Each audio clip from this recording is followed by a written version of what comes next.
Jacob Reed was not the kind of man you'd expect to be ignored.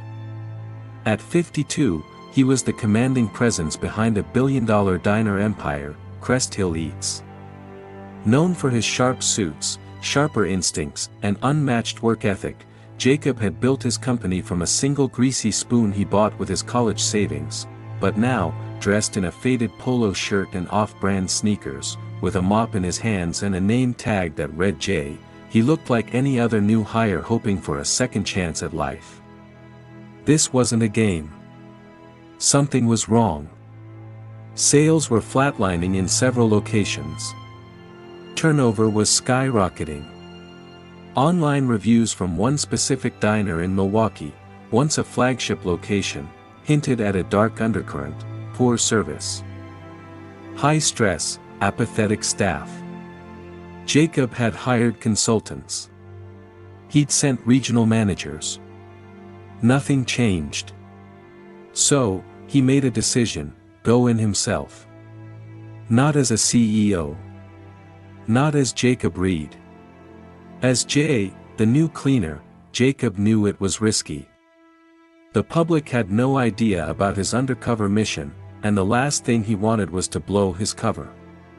He could have easily sent someone else, but there was no substitute for first-hand experience. If he wanted to know what had gone wrong, he needed to step into the shoes of the people who worked there, into the front lines of his empire. With a final glance at his reflection in the diner's grimy window, Jacob took a deep breath. He straightened his shoulders, put on his name tag, and pushed open the door. The smell of burnt bacon lingered in the air as Jacob stepped through the back door of the Milwaukee branch at 5:47 a.m. The assistant manager barely glanced at him. "You're late, Jay," he barked. "Clock in and grab a mop. Booth 7 spilled syrup last night and no one cleaned it." Jacob nodded silently. He wasn't here to impress anyone. He was here to observe. The kitchen buzzed with noise. Cooks scrambled, and waitstaff rushed past each other, all of them looking like cogs in a machine that had long since lost its shine. Jacob watched as a line cook limped through his shift, obviously tired, with no time to rest. A waitress sat crying in the storage room while the floor manager barked orders about upselling pancakes. The dishwasher, a teenager named Carlos, was working 2 stations at once while being berated as slow by the shift lead. There was no joy in the air. No pride. Just survival. The work was overwhelming, the pace relentless, and the staff seemed drained. Jacob had expected to see some fatigue from the pressure of the job, but this was different. This was a culture of indifference, a toxic environment that had been allowed to fester over time. The employees weren't motivated by passion or a sense of purpose. They worked because they had no choice. Jacob wiped the sweat from his brow with the back of his hand, taking in the miserable scene before him. He wanted to stand up right then and make a change. But he knew that revealing his true identity would only make him an outsider. He needed to understand why this had happened before he could start fixing anything. In the break room, Jacob sat next to Carlos on a milk crate. "How long have you been working here?" Jacob asked, keeping his tone light. "About 2 months. My mom's sick. I'm helping with the bills. School's online, so I work nights," Carlos replied, his voice tinged with exhaustion. Jacob felt a pang of empathy. Carlos reminded him of his younger self, hungry, overwhelmed, and just trying to get by. Back then, when Jacob flipped his first pancake at Mama Lou's diner, he had a boss who saw him. Who taught him more than just the breakfast specials. Who taught him how to care. Where had that spirit gone? Carlos stopped talking, his eyes heavy. "I don't know anymore. I try so hard, but it's never enough. The managers don't care. They just wear us down." Jacob nodded thoughtfully. "That's because they've forgotten what it feels like to be in your shoes," he said softly. "But don't give up. You're not alone in this." The two of them sat in silence for a while, the hum of the refrigerator and the occasional sound of a microwave door slamming in the background. It was hard to imagine that a place so devoid of warmth and connection could exist in the world. But Jacob wasn't the type of person to back down. He wasn't here just to observe, he was here to change things. Jacob had spent 2 weeks undercover in the diner, and he had seen more than he had hoped for, or feared. It was like peeling back the layers of an onion, and with each layer, the stench grew worse. The small issues he had initially observed, a tired staff, constant overwork, and bad reviews, had revealed themselves as mere symptoms of something far more sinister. The rot at the core of the diner wasn't just poor management, it was toxic leadership, unchecked abuse, and a culture that had normalized suffering. As Jacob moved around the diner, his eyes were drawn to the faces of the employees, some of whom were older than he had expected. Tina, a 62-year-old server who worked tirelessly despite her arthritis, was constantly denied the breaks she so desperately needed. She was forced to keep serving tables, her hands shaking with pain as she delivered coffee and plates of pancakes, all while grinning as though it was just part of the job. Jacob had watched her for days, and every time she asked for a break, her request was dismissed with a curt "you can rest later." But it wasn't just Tina. The staff seemed trapped in a vicious cycle of overwork, little pay, and absolutely no appreciation. The shift lead, a young woman named Sarah, was no better.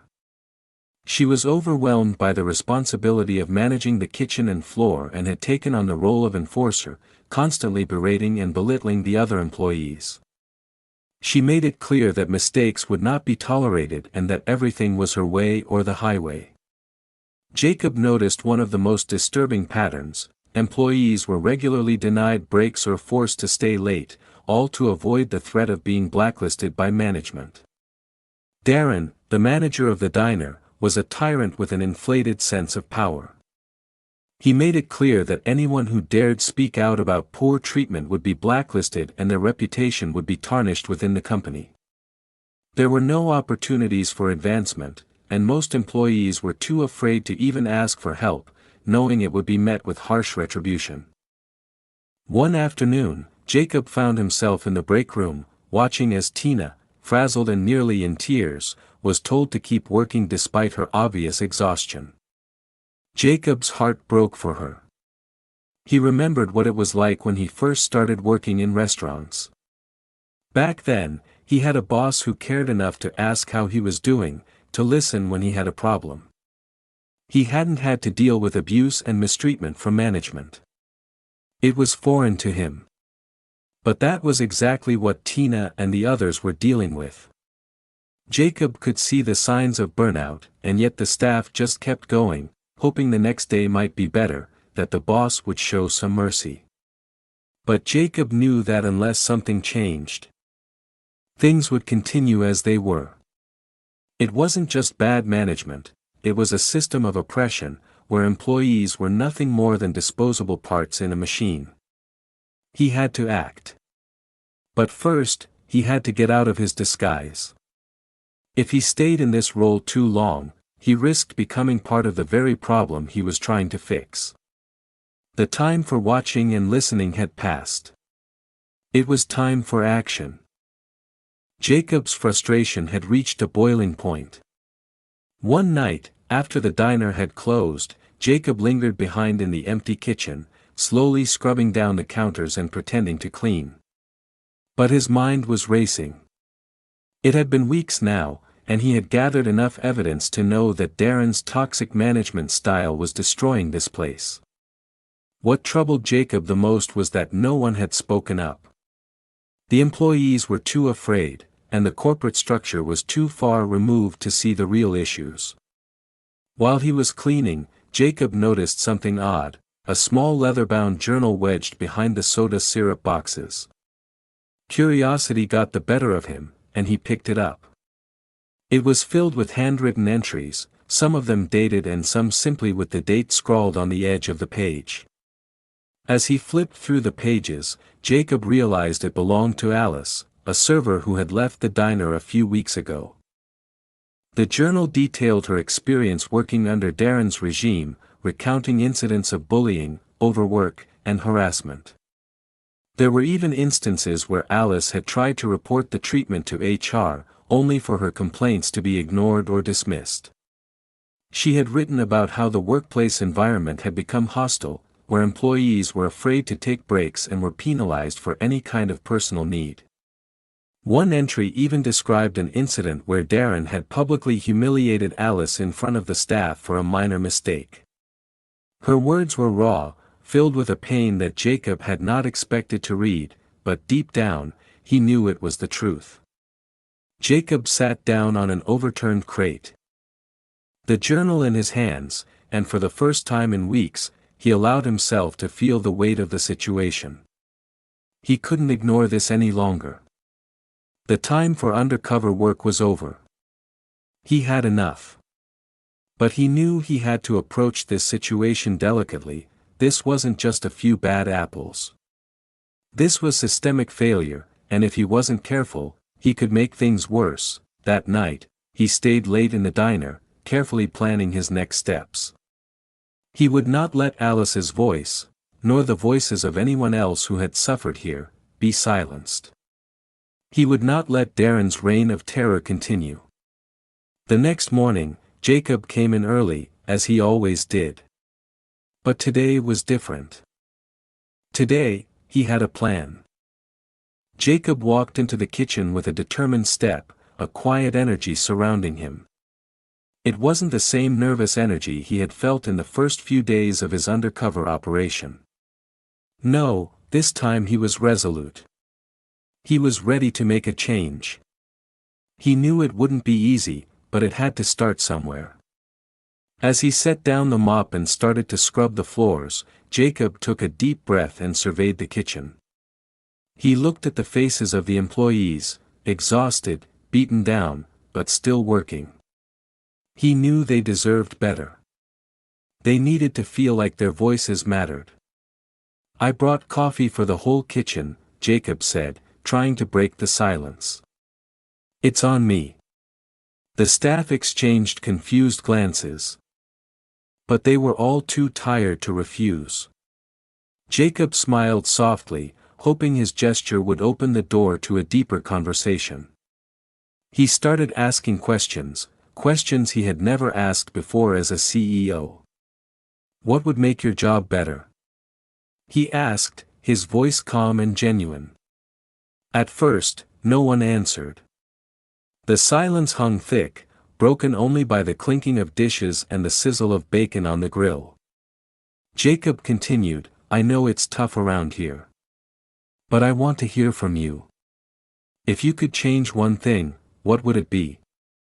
Carlos, the teenager working the dishwasher, was the first to speak up. "Not being yelled at every 5 minutes would help," he said, his voice quiet but firm. Tina, who was taking a break in the corner, nodded. "A chair. A proper chair, not just a milk crate," she added with a chuckle that sounded almost sad. Other voices began to join in.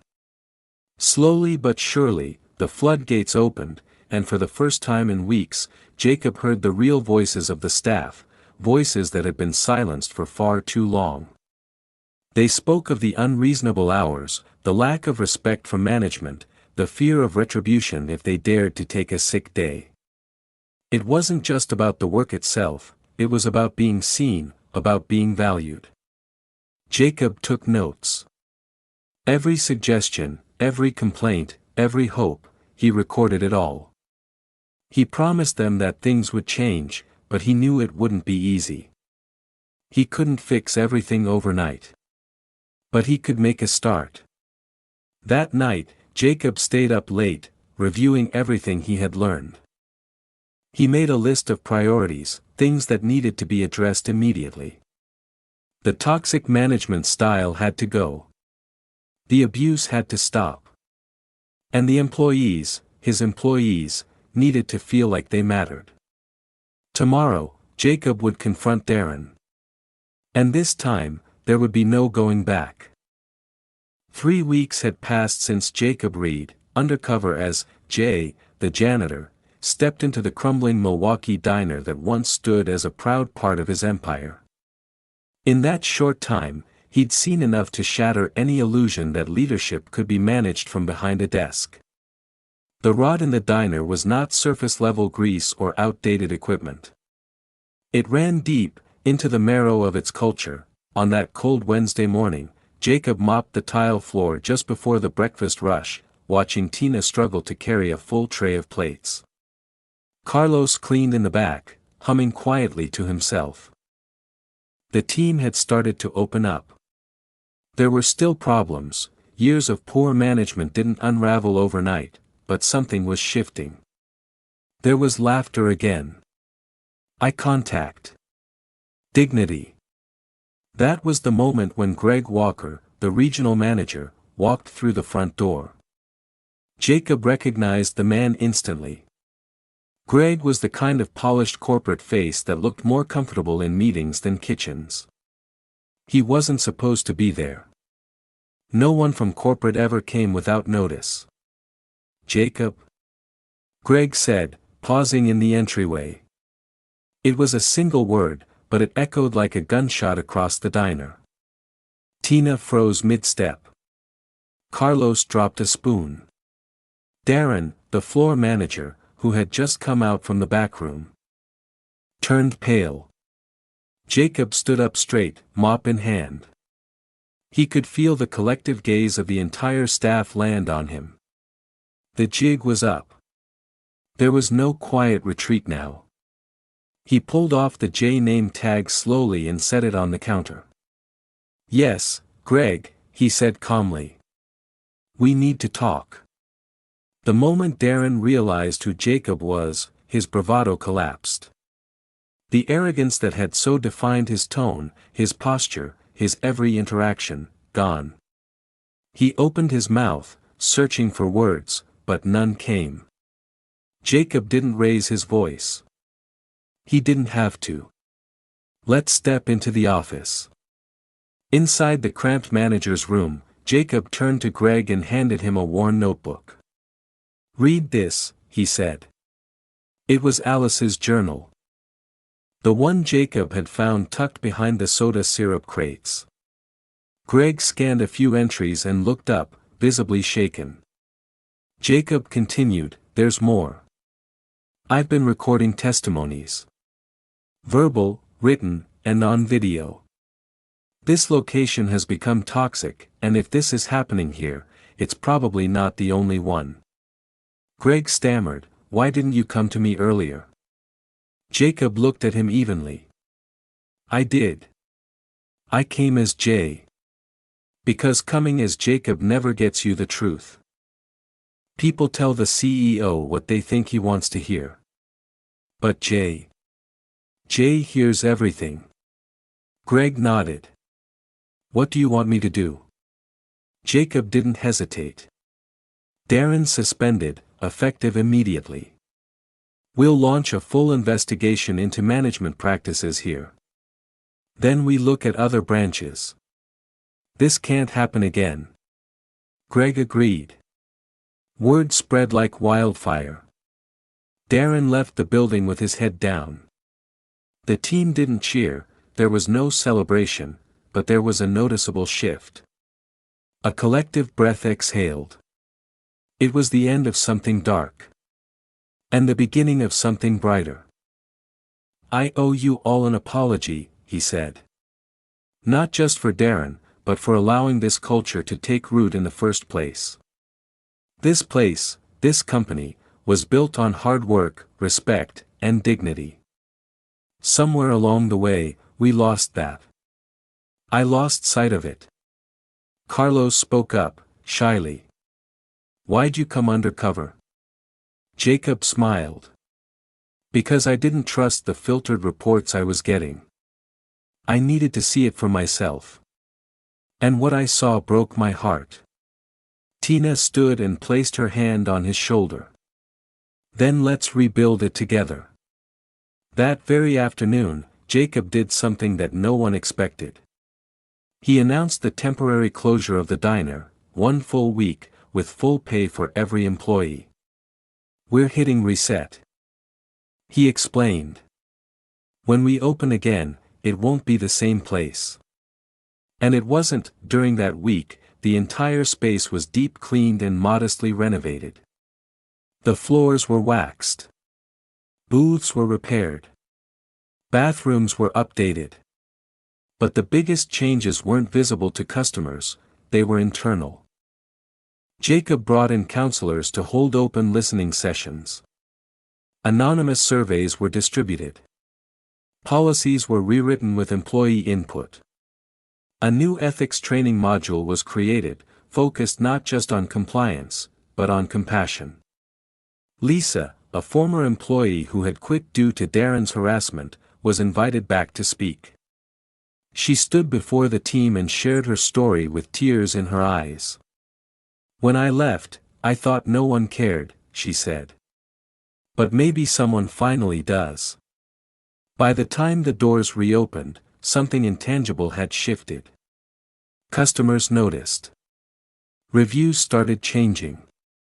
Staff seems happier, one wrote. Like they actually want to be there. But Jacob wasn't done.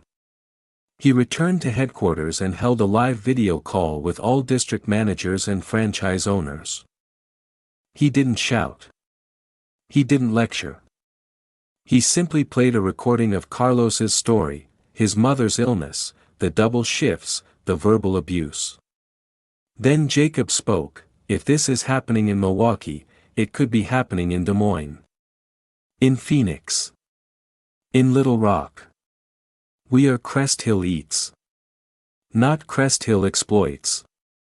If you can't lead with humanity, then you can't lead here at all. Some resisted. Some grumbled. But most listened. Change, once ignited, became contagious. The newly reopened Milwaukee diner didn't just feel different, it lived different.